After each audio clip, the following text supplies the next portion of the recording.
Comment est-ce qu'on peut expliquer que la 3D, on va dire, est sur le point d'envahir le cinéma, on va dire, traditionnel? Voilà, donc la 3D existe depuis très longtemps. On a déjà vu la 3D dans les cinémas traditionnels, mais ça n'a jamais pris dans le passé. Il y avait un problème assez important de logistique au niveau de la projection. Projeter du relief dans le passé nécessitait 2 projecteurs qu'il fallait synchroniser, donc c'était assez compliqué. Au jour d'aujourd'hui, on sait faire de la très bonne 3D avec un seul projecteur, un projecteur digital et non pas un projecteur film. Donc cette évolution technologique rend l'exploitation de films en relief possible à un coût raisonnable et à une qualité très, très élevée dans le contexte d'exploitation multisalle, multiplex dans le monde entier. Donc ça, c'était vraiment le déclencheur pour l'intérêt de Hollywood pour le cinéma en relief.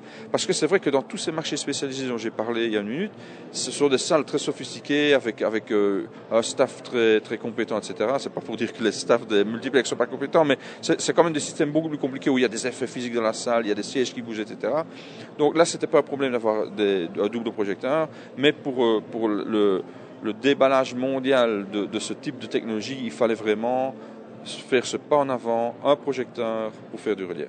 Alors, est-ce que cette évolution, qui est peut-être une révolution, c'est aussi important que le passage du noir et blanc à la couleur ou du film muet au film parlant?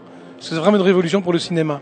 Pour moi, le relief représente la deuxième grande révolution de l'histoire du cinéma.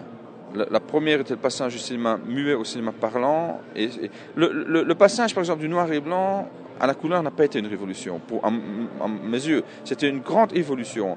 Révolution dit changement de l'ordre établi, c'est-à-dire on change la manière dont on fait les choses. C'est un nouveau langage du cinéma. Et c'est vrai que quand on est passé du cinéma muet au cinéma parlant, tout a changé. L'écriture des scénarios a changé, la mise en scène, le jeu des acteurs, le découpage des films.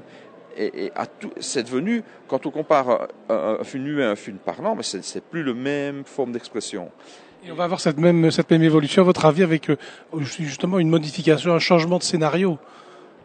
Oui, je pense qu'il faut fondamentalement utiliser le relief, la 3D, comme un nouveau langage du cinéma. Si on ne le fait pas, je crois que le public va s'en lasser très rapidement. Parce qu'il est possible de faire de la 2D et demi, c'est-à-dire de faire un film en 2D, le film traditionnel, comme on voit tous les jours à la TV au cinéma, de le tourner avec 2 caméras, de créer un peu de perspective derrière l'écran.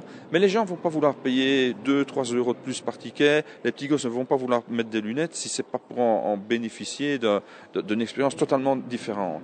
Et c'est un peu la crainte qu'on a maintenant, c'est que pour l'instant, le cinéma long métrage n'aborde pas le relief comme une vraie révolution, mais comme une simple évolution. Et ça, c'est pas assez. Je crois qu'on ne peut pas... Cette erreur a déjà été commise dans le passé. Je crois que maintenant, il faut vraiment aborder le cinéma en relief comme un nouveau langage où tout est différent. Pas rien que le scénario, mais surtout la mise en scène.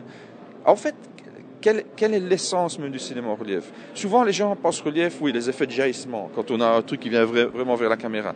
Mais je crois que plus important encore que le jaillissement, c'est la possibilité que nous donne le relief de transporter le public au cœur même de l'action cinématographique, au cœur de l'espace cinématographique, pour essayer de faire oublier au public qu'il n'y a plus de cadre autour de l'image, mais on le transporte au cœur même de ce qui se passe, de l'action.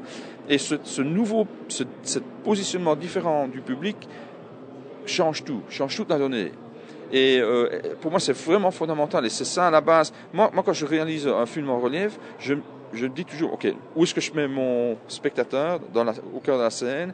Et puis, il va observer la scène d'un certain point de vue. Et puis, je développe tout de cette perspective-là. Et je crois que ça change fondamentalement la manière dont on aborde le film. Et au niveau du tempo, c'est vraiment différent.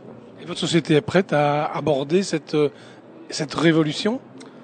J'espère qu'on joue à petit rôle sans se prendre trop au sérieux en tant que pionnier. Parce qu'au jour d'aujourd'hui, Fly Me to the Moon est encore toujours le seul long métrage qui a été conçu pour le relief et qui n'est sorti qu'en relief.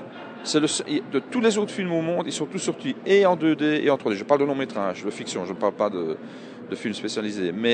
Et donc, au jour d'aujourd'hui, alors qu'il y a déjà maintenant au moins 5000 salles dans le monde entier, personne ne sort uniquement en relief, ils sortent tous en 2D et en 3D.